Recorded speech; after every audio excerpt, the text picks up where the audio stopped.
Hey YouTubers, this is Scott the Fix-It Guy. Today we're going to be dealing with an older Kenmore Whirlpool Series 80 dryer that isn't drying as well as it should. It still works, but it just takes a long time to dry the clothes, and it's usually the result of one of three things, or maybe a combination.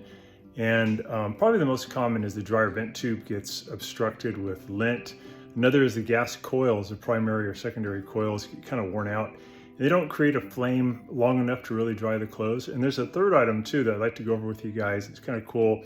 Stick around to the end, we'll cover that. So here we go. Test for airflow. We're gonna set the timer to very hot. I think the timer knob was stuck in, but it started already. We're gonna go outside and just feel how much air is coming out. Some chickens out here. Hey guys. We got the air vent pretty close to the dryer. That's good. The shorter the distance, the better. I put my hand there. It should feel like a hair dryer. Yes, I'm getting a lot of volume of air. That's really good. So if you didn't have it, you could use one of these tools.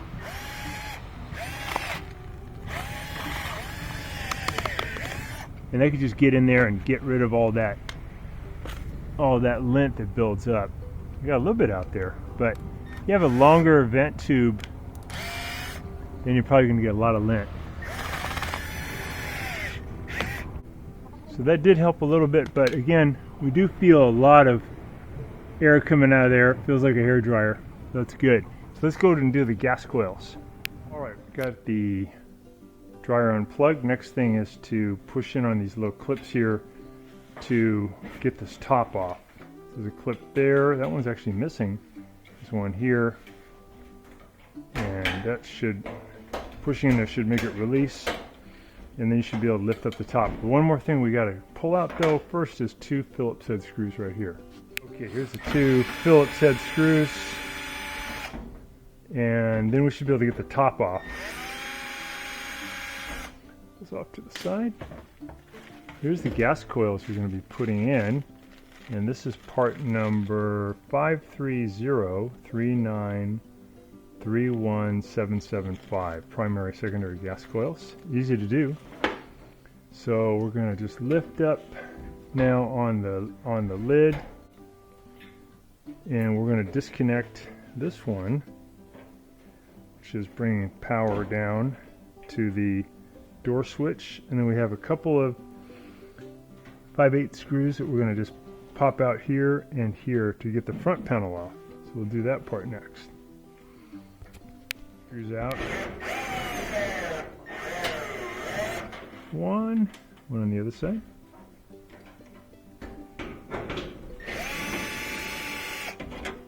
All right, now we can take the front off. And to do that, we're just going to lift up a little bit. Pull it toward us. Front panel will come off. And now we can get to those gas coils pretty easy. So here's where our gas coils live, and a couple ways you can get, there's just two Phillips head screws you got to get off. One here, one here. Use a little snubby screwdriver. You can take off the drum and get to it with a regular Phillips head screwdriver. I'm just going to use a little angle tool to do it. First I'll pull off these power connectors. There's one here in the back that has 2 prongs. There's one here in the front that has 3 prongs. So now we've taken the power away from the gas coils. While I'm here, I'll get in here and clean up all this lint that's accumulated too, because it's a bit of a fire danger. I'm just zipping out those 2 Phillips head screws. They're kind of like machine screws. About a 1/4 inch long, a little bit longer than a 1/4 inch. And then here's one right next to me. There we go. That's out. All right, now we can just lift off this bracket. This guy, clean that up. That holds down the gas coils. Pull these out. The one away from me is kind of skinny, has 2 terminals. This little white pin fits up inside that little hole. That's an indexing hole to get it in the right place. And then the bigger one with 3 terminals, that little white one goes right there.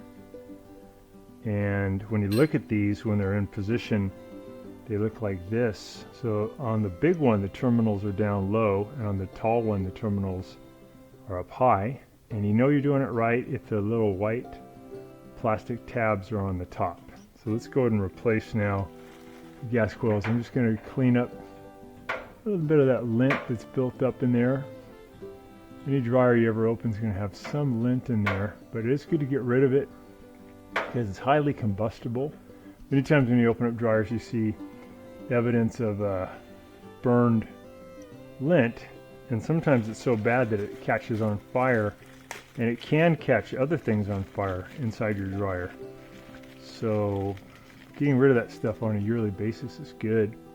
So the skinny one is going to go far away from me. Okay, so the skinny one goes far away right there, and the brand new thick one goes right here, close to me.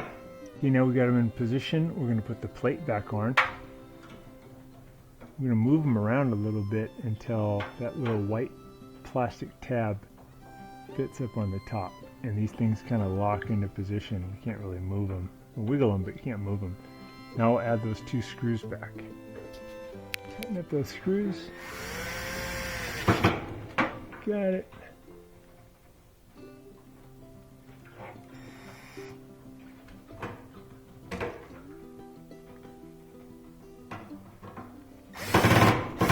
Got it. Okay. So now we can put the little power things back on. So the skinny one, 2 terminals with the plastic thing pointing down, that goes away from you. That one clicked on nice. And then this one has 3 terminals. You go right here.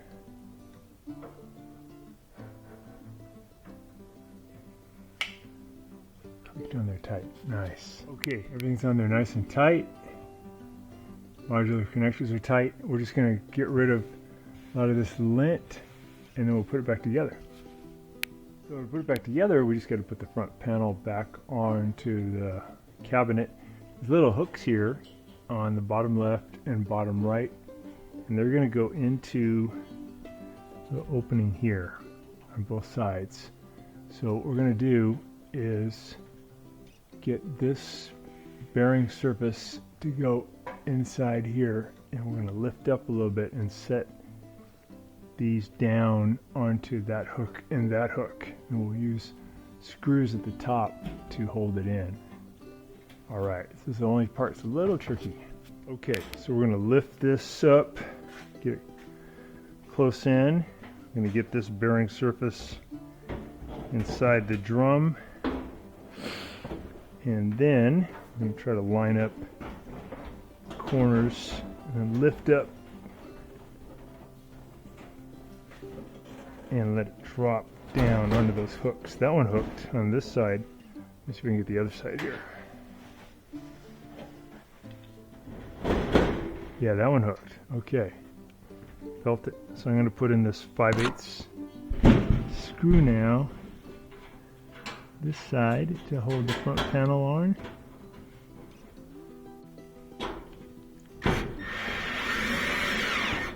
That one's on. Do the other side.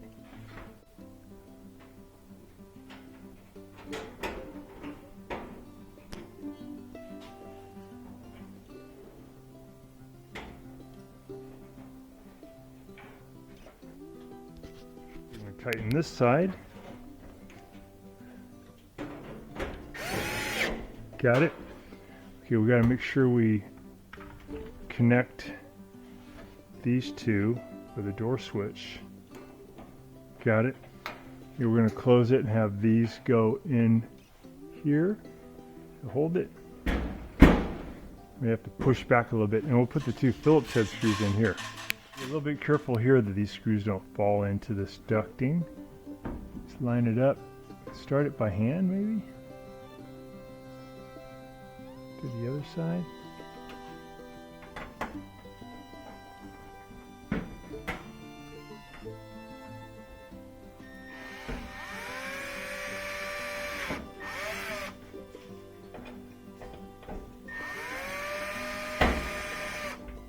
So last thing is just make sure that this whole area is clean. Pull this out so there's no lint. What you may notice when you hold it up to light, this one's good, but you notice it's really caked up. What that is that's a result of the dryer lint sheets, and they leave kind of a waxy deposit that builds up, and pretty soon air can't get through there. So if you notice that, that's a big trouble for your dryer. It makes it really hard for it to dry. Take an old toothbrush and you can go over it with hot water and some liquid detergent. Really scrub it, get it super clean, and then a lot more airflow, and your dryer is going to do a lot better. All right, so put it back together. Start it up. So it sounds good, and we should get a good flame. If you ever want to see the flame, you can remove this little plastic piece here, and you can look into that hole, and when you get ignition, you should be able to see a flame. I don't know if this camera is going to let us do it. When you're doing the flame test, it's best to use this part of the dial, the time drying, because some of this part, it won't fire up the heater. It'll just be on a cool down, so you won't really get a good test. So on this side, we should be able to get a flame. See the igniter going. There's a good flame. So we want that flame to go for about 3 minutes. If it goes less, then that would mean you need new gas coils.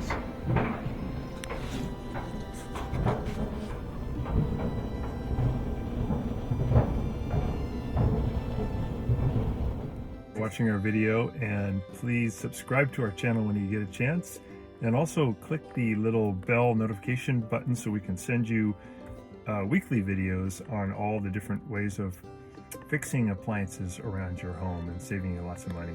So thanks again for watching, and please also press the like button for our video if this was helpful to you. Feel free to contact me at the email listed below, which is scottthefixitguy@yahoo.com, with any of your questions.